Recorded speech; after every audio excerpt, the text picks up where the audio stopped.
Breadth energy health foundation சார்பாக ஞானத்தமிழ் தளத்திற்கு உங்களை வரவேற்பதில் மிக்க மகிழ்ச்சி அடைகிறேன். நம்ம வந்து கொஞ்ச நாளாக இந்த சிக்னேச்சர் ரிட்ரீட் பிரதீப் சாரோட சிக்னேச்சர் ரிட்ரீட்டுடைய எக்ஸ்பீரியன்ஸ் ஷேரிங் கேட்டுட்டு இருக்கோம். ஒருத்தரோட எக்ஸ்பீரியன்ஸ் வேற வேற மாதிரி இருக்கு. ஸோ எல்லாம் நினச்சிக்கலாம் என்னடா இதே எக்ஸ்பீரியன்ஸ் ஷேரிங்கே பண்ணிட்டு இருக்கோம் அப்படின்னு சொல்லிட்டு. பட் ஒருத்தர் எல்லாருமே யுனிக். ஒருத்தருக்கு ஒரு மாதிரி எக்ஸ்பீரியன்ஸ் வந்துட்டு இருக்கு. அதை நம்ம கேட்கும்போது நமக்கு ரொம்ப யூஸ்ஃபுல்லாக இருக்கும். நம்ம எப்படி அதை வீட்டில் கூட ஃபாலோ பண்ணலாம். அதாவது வந்து பார்த்தீங்கன்னா அசைன்மெண்ட்ஸ் பண்ணுறதாகட்டும், நம்ம ஜேர்னலிங் பண்ணுறதாகட்டும், மைண்ட்ஃபுல்னஸாக ஒர்க் பண்ணுறதாகட்டும், வீட்டில் பண்ணக்கூடிய வேலைகள் கூட மைண்ட்ஃபுல்னஸாக பண்ணலாம். மெடிடேஷன் இன்டென்ஸாக எப்படி பண்ணலாம். அட்லீஸ்ட் வீக்லி ஒரு நாள் வந்து சைலன்ஸ் இருக்கிறது ரொம்ப இம்பார்ட்டன்ட் புரிஞ்சுக்கலாம். அப்புறம் வந்து டீடாக்ஸ் டயட் ஃபாலோ பண்ணுறதாகட்டும் எல்லாமே வீட்டில் பண்ணிக்கலாம். வீட்டில் கூட கொஞ்சம் ஃபாலோ பண்ணலாம் முடிஞ்ச வரைக்கும் அப்படின்னு தெரிஞ்சுக்கிறதுக்காக தான் அந்த மெயினாக அந்த எக்ஸ்பீரியன்ஸ் ஷேரிங்கே வந்து நடந்துட்டுருக்கு.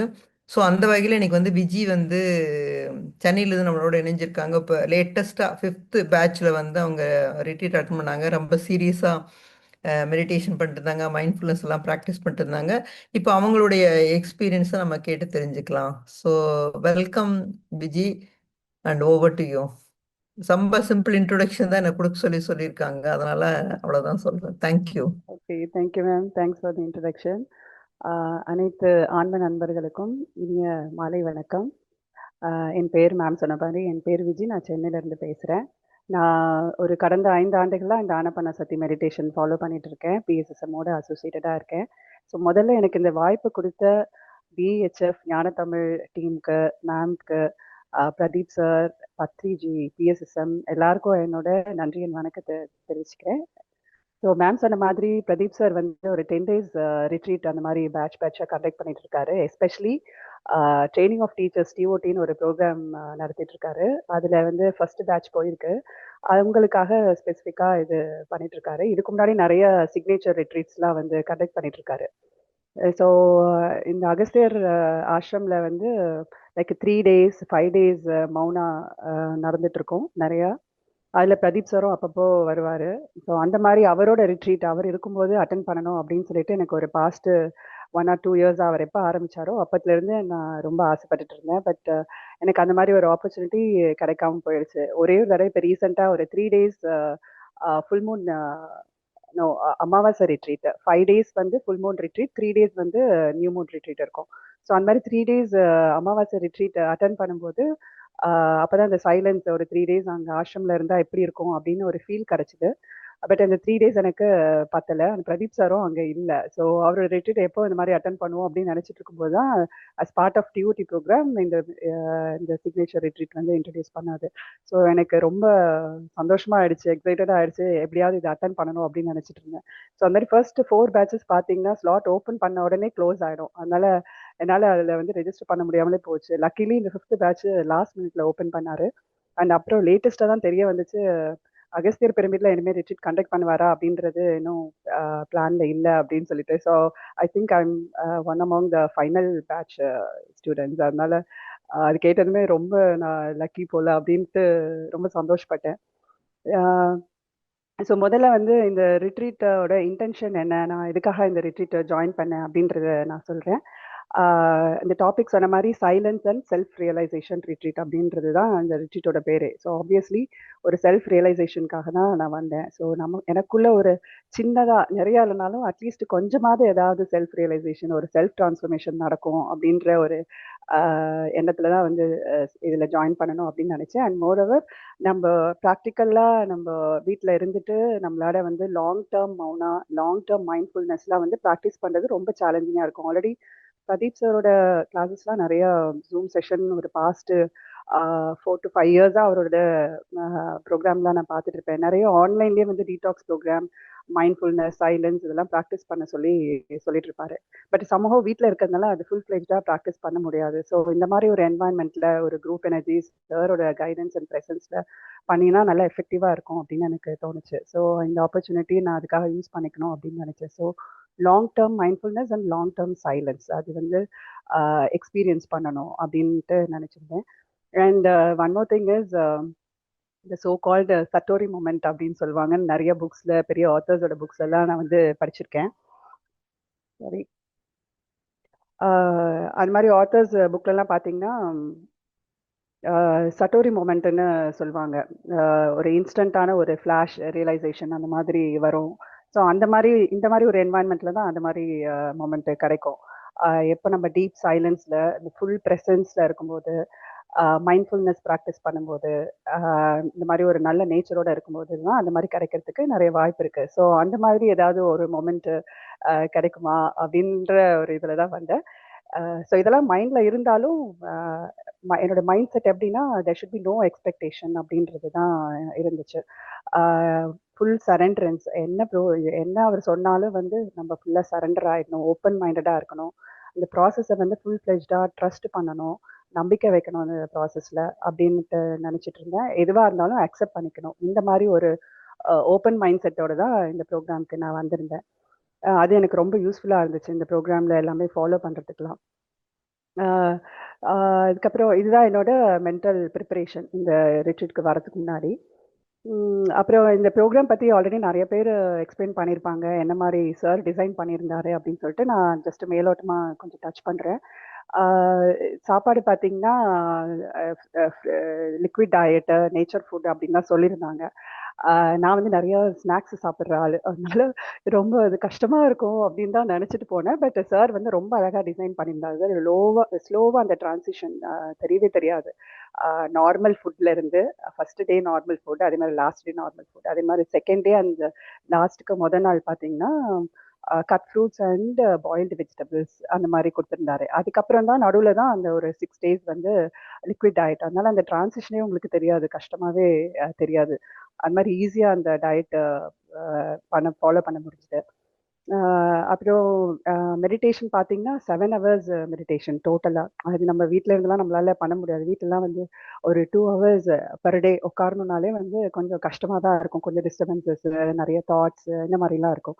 பட் அங்கே வந்து பார்த்தீங்கன்னா மார்னிங் ஒரு 2 செஷன்ஸ் 2 hours ஈச், அது மாதிரி ஈவினிங் வந்து 2 செஷன்ஸ் 1.5 hours ஈச். ஸோ டோட்டலாக 7 hours மெடிடேஷன், லாங் மெடிடேஷன். அது மாதிரி டெய்லி பண்ண பண்ண என்னாச்சுன்னா தாட்ஸ் வந்து நிறைய அப்படியே கம்மியாயிடுச்சு. மோரோவர் அந்த என்வாயன்மெண்ட்டும் ஒரு மாதிரி கண்ட்ரோல்டு என்வாயன்மெண்ட். பார்ட்டிசிபென்ட்ஸ் தவிர வேற யாரும் அங்கே இருக்க மாட்டாங்க. அண்ட் அந்த ஃபெசிலிட்டேட்டர்ஸ் அந்த மாதிரி ஹெல்ப் பண்ணுறவங்க அவங்க தவிர வேற யாருமே அவுட் சைடர்ஸ்லாம் அலோவ் பண்ணல அந்த டைமில். ஸோ டிஸ்டர்பன்சஸ், எக்ஸ்டர்னல் டிஸ்டர்பன்சஸ் ரொம்ப கம்மியாக இருந்ததுனால அந்த மைண்ட்ஃபுல்னஸ் ப்ராக்டிஸ் பண்ணுறதுக்கும் ஃபுல் மவுனா ப்ராக்டிஸ் பண்ணுறதுக்கும் அது ரொம்ப யூஸ்ஃபுல்லாக இருந்துச்சு. ஸோ அப்புறம் இந்த செல்ஃப் ரியலைசேஷனுக்குரிய டாஸ்க் அந்த மாதிரி சார் வந்து கொடுத்துருந்தாரு. டெய்லி பார்த்தீங்கன்னா ஒரு நாள் என்ன சொல்லியிருந்தாருன்னா, உங்களுக்கே நீங்கள் லவ் லெட்டர் எழுதுங்க அப்படின்னு செல்ஃப் அப்ரிஷியேஷன் லெட்டர் மாதிரி எழுத சொல்லியிருந்தாரு. அது ரொம்ப வித்தியாசமான எக்ஸ்பீரியன்ஸாக இருந்துச்சு.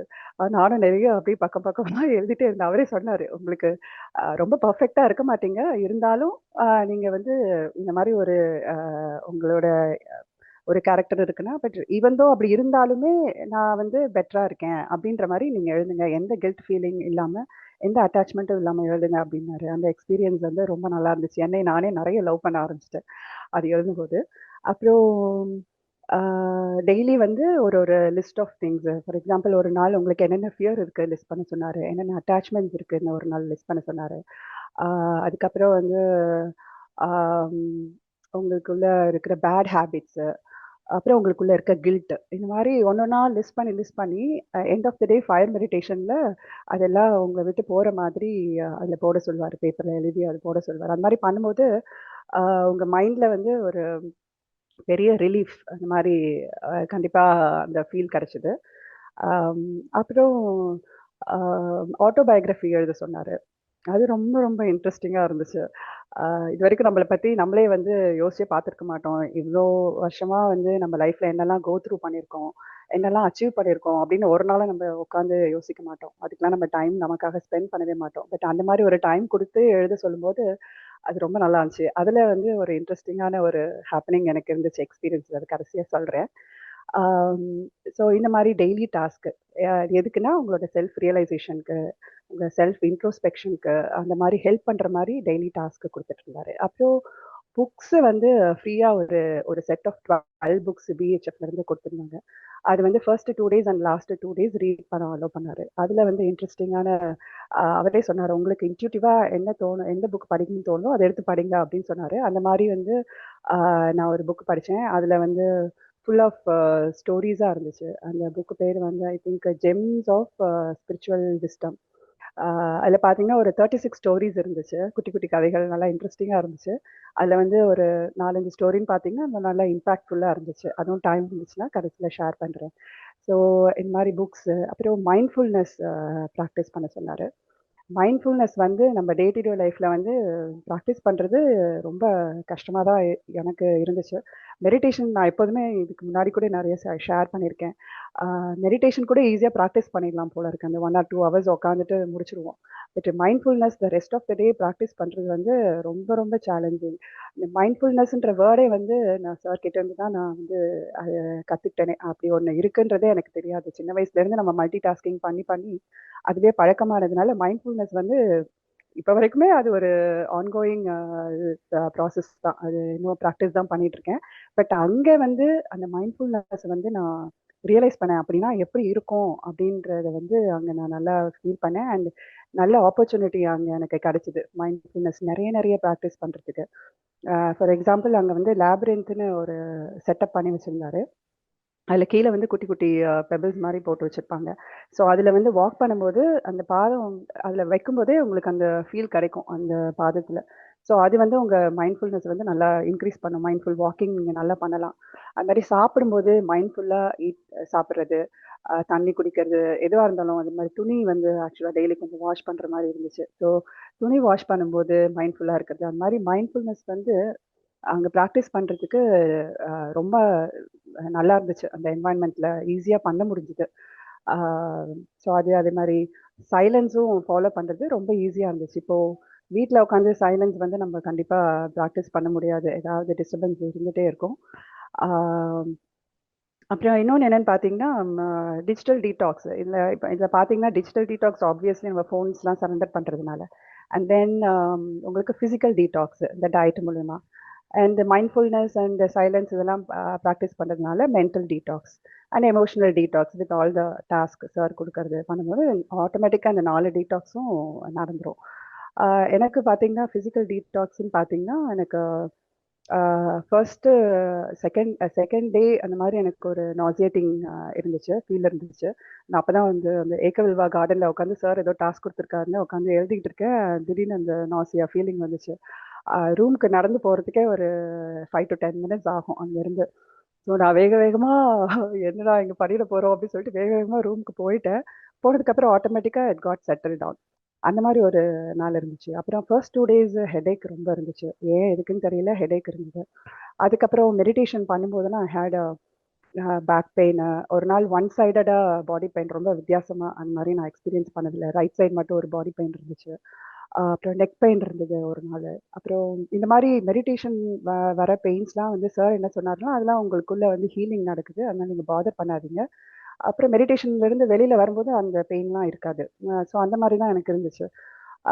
And then up and down நடந்து நடந்து போயிட்டு வரோம். ஆக்சுவலாக 3 levels இருக்குதுன்னு தெரியும். கணேஷா பிரமிட் லோவஸ்ட் லெவலில், அப்புறம் மிடில் வந்து merkaba, and then you have Agasthiyar pyramid. So இங்கேருந்து வாக் பண்ணி போகிறதுக்கே ஒரு எப்படியும் ஒரு 10 minutes ஆகுது ஆகும் மேலே போகிறது. இந்த மாதிரி 4 மெடிடேஷன் செஷன்ஸ் எல்லாமே வந்து அகஸ்தியர் பிரமிடில் தான் நடந்துச்சு. So 4 times up and down நடக்கணும். இன் பிட்வீன் நீங்கள் மேலே இருந்தீங்கன்னா கீழே வந்தீங்கன்னா அது மாதிரி ஒரு 4 to 6 times டெய்லி கிளைம் பண்ணணும், மேலேயும் கீழேயும். அதனால கொஞ்சம் ஃபர்ஸ்ட் நாள்லாம் கொஞ்சம் ஐ திங்க் ஒரு 3 daysக்கு அந்த மாதிரி கொஞ்சம் லெக் பெயின்லாம் இருந்துச்சு. அது ஒரு நல்ல எக்ஸசைஸ் மாதிரி ஆயிடுச்சு. அப்புறம் 4th டேலேருந்து அந்த பெயின்லாம் காண போயிடுச்சு. அண்ட் மைண்ட்ஃபுல்னஸ்க்காக நான் பேர் ஃபுட்டில் தான் நடந்தேன். ஸோ அது ஒரு நல்ல வித்தியாசமான எக்ஸ்பீரியன்ஸ். அண்ட் ஆப்வியஸ்லி அந்த ஆஷ்ரம் வந்து full of nature, surrounded by nature. So daily வந்து சன்செட் பார்க்கறது, சன்ரைஸ் பார்க்கறது, அப்புறம் சன் கேசிங் பண்ணிட்டு இருந்தேன் டெய்லி மார்னிங் அண்ட் ஈவினிங் ஒரு 5 minutes அந்த மாதிரி. அப்புறம் மூன் கேசிங், அப்புறம் வந்து அங்கே இருக்க பெஞ்சில் படுத்துட்டு அப்படி ஸ்கை கேசிங் பண்ணுறது, ஸ்டார்ஸ் பார்க்கறது, அங்கே வந்து பீகாக்ஸு பீஹென்ஸ்லாம் ஃபேமிலியாக வந்துச்சு. அது அப்புறம் டிஃப்ரெண்ட் டிஃப்ரெண்ட் ஃப்ளவர்ஸ், விதவிதமான கலர்ஸில் ஃப்ளவர்ஸு, அது ஃபுல்லாக நேச்சர். அதோ ஒரு வேறு வேர்ல்டில் இருக்கிற மாதிரி தான் உங்களுக்கு அந்த ஃபீலிங் இருக்கும். அது நல்லா நேச்சர் என்ஜாய் பண்ணேன். சம்டைம்ஸ் அந்த நேச்சர் அப்படியே பார்த்துட்டே இருக்கும்போது இது அப்படியே ஒரு ஆர்ட் மாதிரி வரையணும் அப்படின்லாம் கூட தோணுச்சு. அவ்வளோ ஒரு பெயிண்டிங் மாதிரி தான் இருந்துச்சு அதை பார்க்கும்போது, அந்த இடத்தெல்லாம் பார்க்கும்போது. அந்த மாதிரி ரொம்ப என்ஜாய் பண்ணுற மாதிரி இருந்துச்சு அந்த ஆம்பியன்ஸு. அப்புறம் ஸ்லீப் ரொட்டீன் பார்த்தீங்கன்னா, இன்ட்ரெஸ்டிங்லி ஒரு 4 to 4.5 ஹவர்ஸ் தான் டெய்லி ஸ்லீப்பு. என்னை பொறுத்த வரைக்கும் நான் தூங்கும்போது 10:30 ஆகிடும். ஃபயர் மெடிடேஷன் முடிச்சுட்டு அப்புறம் நைட் ருட்டீன்ஸ் வந்து ஷவர் பண்ணணும், அதுக்கப்புறம் ஜர்னலிங் பண்ணணும், புக்ஸு படிக்க சொல்லும்போது புக்ஸ் படிக்கணும். ஸோ அது முடிச்சுட்டு நான் படுக்கும்போது 10:30 ஆகிடும். மார்னிங் அகைன் 3 o'clock எழுந்திரிக்கணும். Because 4 to 6 morning first meditation session Agasthiyar பிரமிடுக்கு மேலே போகணும். ஸோ அப்படி பார்த்தீங்கன்னா எனக்கு டெய்லி வந்து 4 to 4.5 ஹவர்ஸ் தான் ஸ்லீப்பு. பட் சார் சொல்வாரு, "நீங்க வேணா வந்து பவர் நேப் எடுத்துக்கலாம் டே டைம்ல" அப்படின்னு சொல்வாரு. ஆனா வந்து எனக்கு பவர் நேப் எடுக்கவே வரல. படுத்தா கூட எனக்கு தூக்கம் வராது. ஏன்னா ஃபுல் ஆஃப் எனர்ஜி தான் அங்க இருக்கும்போதெல்லாம். ஆ எனக்கே ஆச்சரியமா இருந்தது. 4 to 4.5 ஸ்லீப் தான். பட் ஹோல் டே ஃபுல்லா எனர்ஜியா இருக்கிற மாரி. ஸோ இதுலேருந்து என்ன தெரிய வருதுன்னா, when you do more meditation உங்களுக்கு ஸ்லீப் அந்த அளவுக்கு தேவைப்படாது நேச்சுரலி. அத வந்து அங்க நல்லா ரியலைஸ் பண்ண முடிஞ்சுது. ஆ அப்புறம் ஃபயர் பாத் வந்து ஒரு டிஃப்ரெண்ட் எக்ஸ்பீரியன்ஸ். அது நான் பண்ணதே கிடையாது. இப்பதான் அது ஃபயர் பாத்னா என்ன? அது எப்படி இருக்கும்? அந்த ஃபீல் அப்படின்றத வந்து நான் என்ஜாய் பண்ணேன். ஆ அப்புறம் ஆ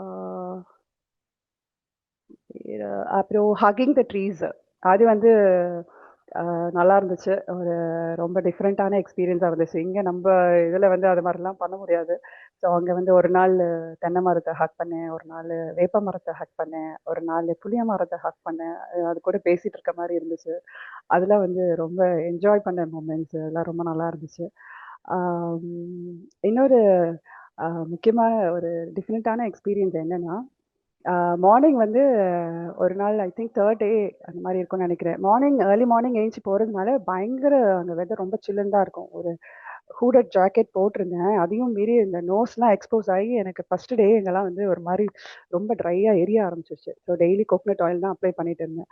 ஸோ அந்த மாரி வந்து மார்னிங் வெளியில போலாம் அப்படின்னு பார்த்தா, பயங்கர குளிரா இருந்துச்சு. அதனால உள்ளேயே தான் இருந்தேன். அப்புறம் என்ன பண்றது அப்படின்னு இருக்கும்போது தான் பவித்ரா மேடம் வந்து நீங்க யோகா வேணா பண்ணுங்க அப்படின்னு சொன்னாங்க. சரி அது ஒரு வார்ம் அப் மாரி இருக்கும் அப்படின்னு சொல்லிட்டு அகஸ்தியர் பிரமிட்குள்ளேயே யோகா மேட் போட்டு ஆசனாஸ்லாம் பண்ணிட்டு இருந்தேன். அது ஒரு 1/2 அன் ஹவர் அப்படி பண்ணேன். அதுக்கப்புறம் தான் வெளியில சன்ரைஸ் வந்துச்சு. வந்த உடனே சூரிய நமஸ்கார் பண்ணி பார்க்கலாம். எனக்கு ஒரு ஆசை.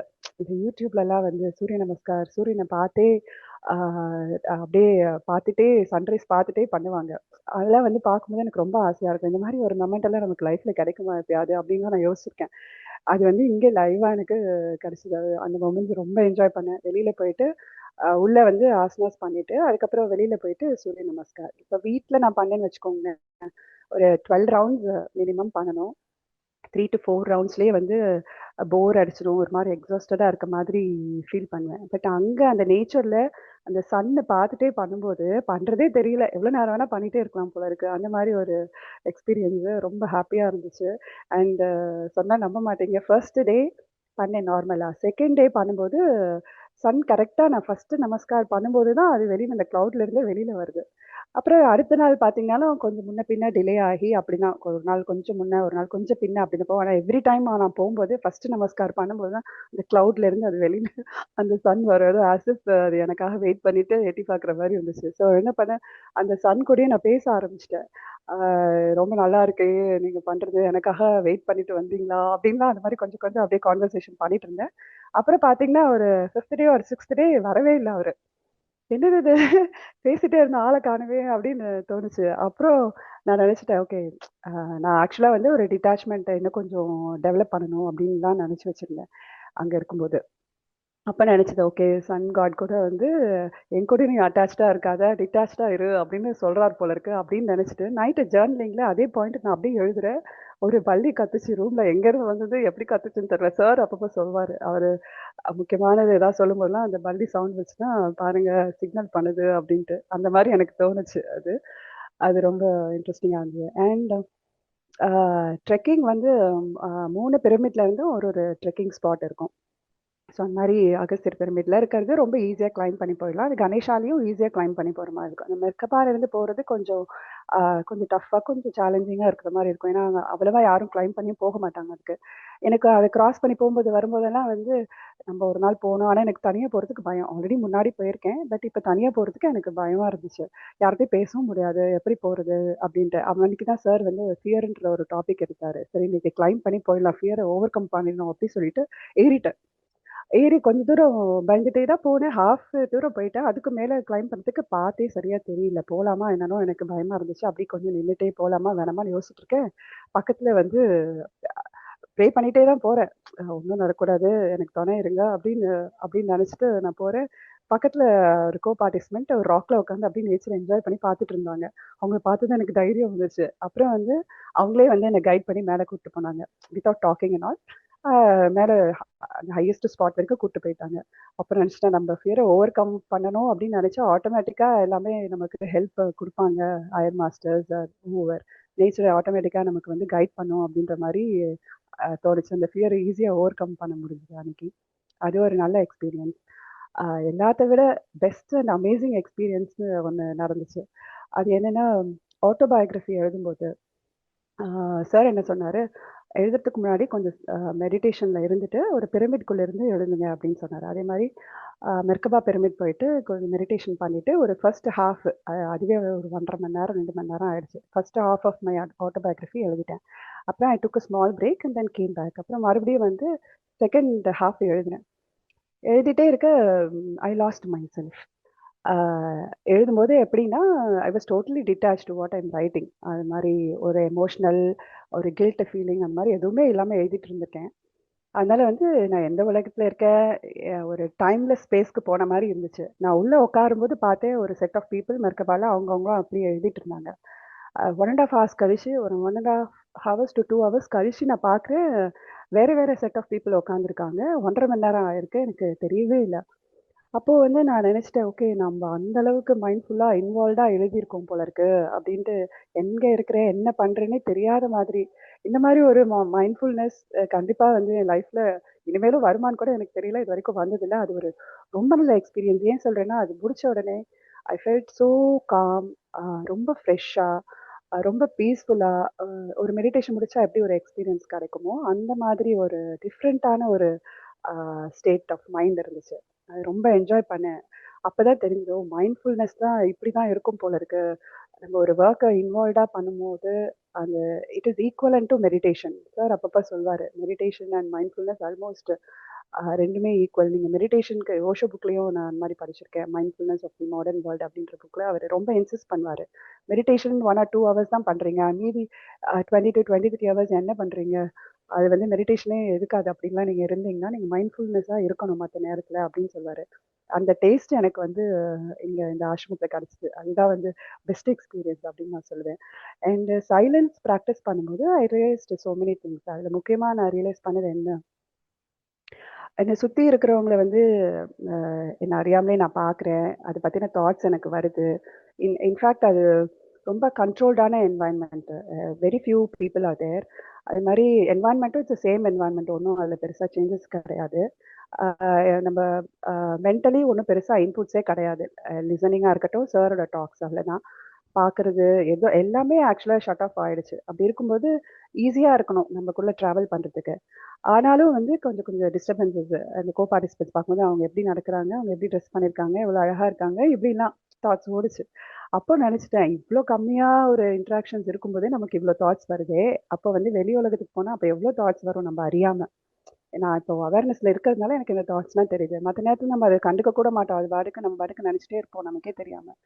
ஸோ அந்த மாதிரி ஒரு என்ன நம்ம வந்து நமக்குள்ள நிறைய ஃபோக்கஸ் பண்ணணும் சுற்றி இருக்கிறவங்கள விட்டுட்டு அப்படின்றது நான் ரியலைஸ் பண்ணேன். அப்புறம் நிறைய சின்ன சின்ன திங்ஸ் எல்லாம் வந்து ரொம்ப ஹாப்பி மூமெண்ட்ஸ் நிறையா இருக்கு. அதெல்லாம் ரொம்ப சில்லியா இருக்கும். அதை ஷேர் பண்ணுறது. ஃபார் எக்ஸாம்பிள் இந்த தடவை நான் நிறைய தடவை ஆசிரம் போயிருக்கேன். அந்த பீகாக் சவுண்டு கேட்கவும் ஒரு தடவை என்னால் பார்க்க முடிஞ்சதில்லை. பட் இந்த தடவை வந்து பார்க்கணும் அப்படின்ட்டு ரொம்ப ஆசைப்பட்டேன். அதே மாதிரி ஒரு 2 days 2-3 டைம்ஸ் ஹென்ஸ் அண்ட் பீகாக்ஸு ஃபேமிலியோட வந்து பார்த்தேன் நான். அது ரொம்ப நல்லா இருந்துச்சு பார்க்கறதுக்கு. ரொம்ப ஹாப்பியாக இருந்துச்சு. அண்ட் இந்த குரூப் எனர்ஜி வாஸ் மார்வெலஸ். ஏன்னு பார்த்தீங்கன்னா, பார்ட்டிசிபெண்ட்ஸ் பார்த்தீங்கன்னா, நெறைய இன்டர்நேஷனல் பார்ட்டிசிபெண்ட்ஸ் இந்த தடவ. ரொம்ப டைவர்சிஃபைட் குரூப் அப்படின்னு சொல்லலாம். யங்ஸ்டர்ஸும் இருந்தாங்க. பைமா குரூப்லேருந்து ஒரு 2, 3 பீப்பிள் வந்திருந்தாங்க. கொஞ்சம் ரிட்டயர்டு அந்த ஏஜ்ல இருக்கிற பீப்பிளும் வந்தாங்க. Many were from US, UK, um Switzerland, Kuwait, அப்புறம் நார்த் இந்தியாவிலேருந்து, அதுக்கப்புறம் சவுத்தில் பார்த்தீங்கன்னா மதுரை, கோயம்புத்தூர், சேலம் இப்படிங்க ரொம்ப டைவர்சிஃபைடு குரூப். அதனால சார் கிட்ட கேட்குற கொஷின்ஸாக இருக்கட்டும், அவங்களோட எக்ஸ்பீரியன்ஸஸ் ஷேர் பண்ணும்போது ஒன்னொன்னும் ஒவ்வொரு மாதிரி டிஃப்ரெண்ட் டிஃப்ரெண்ட்டாக இருந்துச்சு. ரொம்ப இன்ட்ரெஸ்டிங்காக இருந்தது இந்த குரூப் எனர்ஜி. அப்புறம் அப்புறம் மைண்ட்ஃபுல்னஸ் இன்னொன்று என்னென்னா, அந்த மைண்ட்ஃபுல் வாக்கிங், ஈட்டிங் அதெல்லாம் வந்து ரொம்ப நல்லா ரொம்ப நல்லா எக்ஸ்பீரியன்ஸ் பண்ண முடிஞ்சுது. அண்ட் ஒரு நாள் நான் வந்து துணி துவைச்சிட்டு இருக்கும்போது ஒரு ஸ்டோரி, ஓஷோட ஸ்டோரி ஒன்று ஞாபகம் வந்துச்சு. ஒருத்தர் வந்து ஒரு மாங்க் கிட்ட இருக்கிற ஒரு டிசைபிள், பெரிய மாங்க், அந்த ஊர்லேயே ரொம்ப பெரிய மாங்க். அவர்கிட்ட வந்து ஒரு 500 டிசைபிள்ஸ் இருக்கிறாங்க அந்த ஆசிரமத்தில். ஒருத்தர் வருவார், he is not very educated. அதனால இவர் வந்து சொல்வார், நானும் உங்க கூட இருக்கணும் அப்படின்ட்டு அந்த மாங்க் கிட்ட சொல்லும்போது அவர் சொல்வார், நீ வந்து அரிசி கழுவுற வேலையை பாரு அப்படின்னு சொல்லுவார். ஸோ ஏர்லி மார்னிங் வந்து லேட் நைட் வரைக்கும் இது மட்டும் தான் பண்ணுவார். அதுலேயே அவர் என்லைட்டன் ஆயிடுவார். ஆனால் அங்கே இருக்கிற மற்றவங்க யாருமே அந்த ஸ்டேட்டை ரீச் பண்ணியிருக்க மாட்டாங்க. அப்போ எனக்கு துணி வாஷ் பண்ணும்போது எனக்கு அது தோணுச்சு, நம்மளும் இந்த மாதிரி மைண்ட்ஃபுல்லாக நம்ம ஒர்க்கை, நம்ம வேலையை மட்டும் நல்லா பார்த்துட்டே இருந்தோம்னா நம்மளுக்கும் அந்த ஒரு அந்த ஸ்டேட் வரும் அப்படின்ட்டு அந்த ஒரு ரியலைசேஷன் வந்துச்சு. ஸோ பண்ணுற ஒர்க்கை ஒழுங்காக முழு மனசோட பண்ணணும் அப்படின்றது எனக்கு அடிக்கடி அங்கே இருக்கும்போது எனக்கு தோணுச்சு. அப்புறம் சார் கொடுத்த கிஃப்ட்டு அந்த அமெத்திஸ்ட் பால், கிறிஸ்டல் பால் ஒன்று கொடுத்தாரு. அது அப்புறம் இந்த கிறிஸ்டல் மெடிடேஷன் ரொம்ப இன்ட்ரெஸ்டிங்காக இருந்தது. 2 டேஸ்ன்னு சொன்னாருன்னு நினைக்கிறேன். ஆனால் 4 டேஸ் நடந்துச்சு. ஸோ அந்த கிறிஸ்டலோட இன்ட்ராக்ட் பண்ணும்போது கொஞ்சம் எமோஷ்னலாக நான் ஃபீல் பண்ணேன். ஆஸ் இஃப் நான் ஒரு நிஜமாக ஒரு கடவுள்கிட்ட, ஒரு பேரண்ட் கிட்ட எனக்கு பேசுகிற மாதிரி ஒரு ஃபீல் இருந்துச்சு. அது ரொம்ப இன்ட்ரெஸ்டிங்காக இருந்துச்சு அந்த எக்ஸ்பீரியன்ஸ். அப்புறம் குரு சாங்கித்யா வாஸ் வெரி இன்ட்ரெஸ்டிங். சாரோட டீச்சிங்ஸ் வந்து எப்போதுமே என்லைட்டனிங்காக ஒரு ஐ ஓப்பனர் மாதிரி தான் இருக்கும். இது வந்து இன்னும் கொஞ்சம் ரொம்ப எனர்ஜெட்டிக்காக அந்த மாதிரி ஒரு 2, 3 பாயிண்ட்ஸ் கிடச்சிது. அவர் வந்து லைஃப்பில் வந்து ரொம்ப ஃபஸ்ட்டு வந்து கிளாரிட்டி அண்ட் தென் ப்ரையாரிட்டி நீங்கள் தெரிஞ்சிருக்கணும் அப்படின்ற மாதிரி அவர் சொன்னார். அந்த பாயிண்ட் ரொம்ப பிடிச்சிருந்தது. அண்ட் லைஃப் கோல்ஸ் கூட அங்கே எழுத வச்சார். அது பண்ணும்போது ஒரு கிளாரிட்டி அண்ட் எப்படி ப்ரையாரிட்டைஸ் பண்ணணும் அப்படின்னு புரிஞ்சுக்கிட்டேன். அண்ட் அப்புறம் மாயா பற்றி கொஞ்சம் பேசினார். எப்படி நீங்கள் டிட்டாச்சாக ஒரு கிளாரிட்டியோடு இருந்தீங்கன்னா எப்படி அந்த மாயா டியூவாலிட்டி நீங்கள் என்ஜாய் பண்ண முடியும் அப்படின்ட்டு சொல்லியிருந்தார். அது ரொம்ப இன்ட்ரெஸ்டிங்காக இருந்துச்சு. அண்ட் டெய்லி கான்டம்ப்ளேஷன் பண்ணணும் அப்படின்னு சொன்னார். ஸோ அது பண்ணணும். நம்ம யாருமே அப்படி பண்ணுறதில்ல. அட்லீஸ்ட் நான் பண்ணுறதில்ல. So I thought I should develop that. அப்புறம் ஜேர்னலிங்கோட இம்பார்ட்டன்ஸ் நிறையா தெரிஞ்சுது. ஸோ இந்த மாதிரி நிறையா அவரோட டீச்சிங்ஸ் சொல்லலாம். இது எனக்கு கொஞ்சம் பிடிச்ச சில இதெல்லாம் மட்டும் சொல்லியிருக்கேன். I think I covert. ரொம்ப நல்லா இருந்தது. எவ்வளவு ரியலிஸ்டிக்கா சொல்ற அப்படின்னு நான் ஃபீல் பண்ணிட்டு இருந்தேன். Book okay. பத்தி சொல்றேன்னு சொன்னா ஒரு 2 மினிட்ஸ் சொல்ல முடியுமா? என்ன டைம் புக்? டைம் ஆயிடுச்சு மேம். அதுதான். ஒரு 2 ஸ்டோரி எனக்கு பிடிச்சிருந்தது. ஒண்ணு வந்து சின்ன ஓகே. ஸ்டோரி தான். அதாவது குரு வந்து எப்படி டிசைபிள தேடி போவாரு அப்படின்ற மாதிரி ஒரு புத்தாவோட ஸ்டோரி. ரொம்ப நல்லா இருந்துச்சு. ஏன்னா நான் நினைச்சிட்டே இருப்பேன், எனக்கான குரு ஆ இருக்காரு. பட் அவரோட ரொம்ப இன்டராக்ட் பண்ண முடியல அப்படின்ற மாதிரிலாம் சம்டைம்ஸ் எனக்கு அந்த தாட்ஸ் போகும். அப்ப வந்து அதுல எப்படி தோணுச்சுன்னா, நம்ம ஒரு சேயிங் இருக்கு இல்லையா? இந்த student is ready the master அப்பியர்ஸ்ன்ட்டு. அதுக்கு ரெலவெண்ட்டா இருக்கிற மாரி தான் இந்த ஸ்டோரியும் இருந்துச்சு. புத்தா வந்து ஒரு ஊருக்கு போவாரு. ஆ டீச் டீச் பண்றதுக்காக போவாரு. பட் அவரு பேச மாட்டாரு. சைலண்டாவே ரொம்ப நேரமா இருப்பாரு. அந்த ஊர் மக்கள்லாம் யோசிப்பாங்க, "என்ன எல்லாரும் வந்துட்டோம், முக்கியமான பீப்பிள்லாம் வந்துட்டோம். ஏன் இவரு பேச மாட்டேங்கிறாரு?" அப்படின்ட்டு. அப்புறம் தான் அவங்களுக்கு தெரிய வரும். ஒரு பொண்ணு ஆக்சுவலா போற போக்குல வந்து சொல்லிட்டு போயிருக்கும். ஒரு 13 இயர்ஸ் ஓல்டு பொண்ணு. ஆ சொல்லிட்டு போயிருக்கோம். "நீங்க கொஞ்சம் வெயிட் பண்ணுங்க. நான் வர வரைக்கும் நான் எங்க அப்பாவுக்கு போயிட்டு பண்ணையில போய் சாப்பாடு குடுத்துட்டு வந்துடுறேன்" அப்படின்ட்டு சொல்லியிருக்கோம். அதுக்காக அவர் வெயிட் பண்ணிட்டு இருப்பாரு. அப்புறம் அந்த பொண்ணு வந்ததுக்கு அப்புறம் தான் அவர் வந்து பேசவே ஆரம்பிப்பாரு. அந்த பொண்ணு, "எனக்கு தெரியும் நீங்க வெயிட் பண்ணுவீங்க" அப்படின்னு சொல்லிட்டு, "ஏன்னா நான் உங்களுக்கு பல வருஷமா நான் வெயிட் பண்ணிட்டு இருக்கேன். உங்கள மீட் பண்ணணும், உங்க கூட பேசணும், உங்கள ஸ்பீச் கேட்கணும்" அப்படின்னு சொல்லிட்டு, இந்த 4 வயசு எப்போ விவரம் தெரிஞ்சதோ 4 வயசுலேருந்து கிட்டத்தட்ட 10 வருஷமா வெயிட் பண்ணிட்டு இருக்கேன். அந்த புத்தாவ பத்தி கேள்விப்பட்டதுலேருந்து அவரோட அ ஸ்பீச் கேட்கணும் அப்படின்னு சொல்லிட்டு. அப்புறம் அவரும் சொல்வாரு, "நீ வெயிட் பண்ணது வந்து வேஸ்ட் கிடையாது. நான் வந்து இந்த கிராமத்துக்கு வந்ததே உனக்காக தான்" அப்படின்னு அவரு சொல்வாரு. ஸோ அதுக்கப்புறம் அந்த ஸ்பீச் நடக்கும். என்ன சொல்ல வர்றாருன்னா, அது அவரோட பிரதான சீடர் ஒருத்தர் ஆனந்தான்னு இருப்பாரு, எல்லாருக்கும் தெரியும். அவர் வந்து கேட்பாரு புத்தர்கிட்ட, "உங்களுக்கு வந்து ஏதாவது ஒரு இடத்துக்கு போகணும் அப்படின்னு சொல்லிட்டு, உங்களுக்கா ஒரு மேக்னெட்டிக் புல் மாதிரி உங்களுக்கு அந்த மாரி ஒரு ஈர்ப்பு தெரியுமா? அந்த மாரி ஃபீல் பண்ணீங்களா?" அப்படின்னு கேட்பாரு. அப்ப ஆமா, என்னோட பயணம் எல்லாத்தையும் நான் அப்படிதான் டிசைட் பண்றேன். எப்போ வந்து ஒரு அ ஒரு மாணவன் வந்து எனக்காக வெயிட் பண்றான். நான் இல்லாம அவனால எந்த திசையில போகணும்னு தெரியாம இருக்கான் அப்படின்னு அந்த ஒரு தர்ஸ்ட்டோட இருக்கும்போது, ஆட்டோமேட்டிக்கா எனக்கு அந்த புல் வரும். நான் போயிடுவேன் அப்படின்ட்டு சொல்லுவாரு. அந்த மாரி அந்த ஒரு பொண்ணுக்காக அந்த கிராமத்துக்கு அவரு போறாரு. அந்த பொண்ணு சொல்லும், "நான் இனிமே உங்க கூட வந்துடுறேன். இவ்வளோ நாள் வெயிட் பண்ணது போதும். எனக்கு இனிஷியேட் பண்ணுங்க" அப்படின்னு சொல்லும். அந்த கிராமத்துல இந்த ஒரு பொண்ணு மட்டும் தான் கேட்கும். எனக்கு வந்து ஞானம் குடுங்க" அப்படின்னு சொல்லிட்டு. இந்த ஒரு பொண்ணுக்காக அவர் வந்து அவரும் சொல்லுவாரு, "எனக்கும் ஏஜ் ஆயிடுச்சு. இந்த கிராமமும் ரொம்ப தூரமா இருக்கு. ஒவ்வொரு தடவையும் என்னால வந்து போக முடியாது. நீ என் கூடயே வந்துரு" அப்படின்னு அவரும் சொல்வாரு. ஸோ இந்த ஸ்டோரி வந்து எனக்கு ரொம்ப புடிச்சிருந்தது. இந்த student is ready, teacher appears. ஆமா. அதுக்கு அந்த மாரி தான் இருந்துச்சு இந்த ஸ்டோரி. So really. விஜி நிறைய கொஷின்ஸோட வந்த நிறைய ஏகப்பட்ட நிறைய டேக்அவே நிறைய இருக்கு உங்ககிட்ட. அண்ட் ம். நீ வந்து அந்த ஃபீலிங்கோட சொல்லுவது எப்படி உன்னோட ஃபியரை வந்து ஃபோர்கோ பண்ண, எப்படி வந்து அந்த குளிரை தாங்கின, பீக்காக்கெல்லாம் பார்த்துருக்கேன். இந்த மலைக்கெல்லாம் என்ன கூட்டு போக நானே கூட்டிட்டு போயிருப்பேன். நீ எழுதி காட்டியிருக்கலாம்ல, கூட்டிட்டு போங்க வேணும்னு சொல்லிட்டு தெரியல. Because silent. எல்லாம் பேசாம இருக்கணும் இல்லையா? ஸோ உங்களை ஆமா. அதனால தான் நானும் டிஸ்டர்ப் பண்ணல. ரைட். ப்ரீவியஸ் பேட்ச் யாரோ கேட்டாங்கன்னு கூட்டிட்டு போனேன் நான். So it's very great experience. So இல்ல மேம். தனியா போகணுன்றது தானே அங்க ஒரு இது. ஸோ ஃபியர் அந்த ஓவர் கம் ஸ்டோரி பண்ண. எல்லாம் நிறைய அந்த இன்னொரு நாளைக்கு வந்து சொல்லு. டிஓடி பார்ட்டிசிபென்ட் சொல்லி ரொம்ப நல்லா ப்ரூவ் பண்ண, ரொம்ப நல்லா தான் கிளாஸ் எடுத்துட்டு இருக்கேன். So very nice. Thank so you ma'am. 6 months நிறைய ட்ரைனிங் எடுத்து நல்லா இம்ப்ரூவ் ஆயிருக்கீங்க. So congratulations for the TOT participants நினைக்கிறேன். Thank you, thank you ma'am. TOT பார்ட்டிசிபென்ட்ஸ்னால தான் இவ்வளவு ரிட்ரீட்டும் வந்து ஆட் ஆயிடுச்சு. இல்லாட்டி 3 retreats முடிச்சிருப்போம். So 2 more retreats got added. மெயினாக டிஓடி பார்ட்டிசிபென்ட்ஸ்க்காக தான். ஸோ ரொம்ப நல்லா இருக்குது. ஸோ ரொம்ப நல்லா அந்த மைண்ட்ஃபுல்னஸ் வந்து எவ்வளோ இம்பார்ட்டன்ட்டு. ஆக்சுவலாக திக்நாட் ஹேன் வியட்நாமில் இருக்கு மைண்ட்ஃபுல்னஸ் ஒரு புக் எழுதியிருக்காரு. ஸோ ரெண்டுமே மெடிடேஷன், கண்ணை திறந்திருந்தா மைண்ட்ஃபுல்னஸ், கண்ணை முடிந்தா தியானம். ஸோ ரெண்டும் சேர்ந்ததா லைக் இந்த பறவையோட 2 இறக்கைகள் மாதிரி. அதுதான் வந்து எப்பவுமே ஓஷோ சொல்லுவார் இல்லையா, 24 மணி நேரம் நம்ம தியானத்தில் இருக்கணும், தியான நிலையில் இருக்கணும் அப்படிம்பாரு. ஸோ அது ப்ராக்டிஸ் பண்ணாலே நம்ம வந்து நிறைய ப்ராப்ளம் வந்து சால்வ் பண்ணிடலாம் அப்படின்னு இந்த இடத்துல நான் சொல்லலாம்னு நினைக்கிறேன். ஸோ தேங்க்யூ விஜி, ரொம்ப நல்லா அந்த ஃபீலிங்கோட எவ்வளவு நீ வந்து அதை டேக் அவே நிறைய எவ்வளோ பண்ணிட்டு போனேன்னு சொல்லி ரொம்ப அழகாக எக்ஸ்பிளைன் பண்ண. ரொம்ப நன்றி.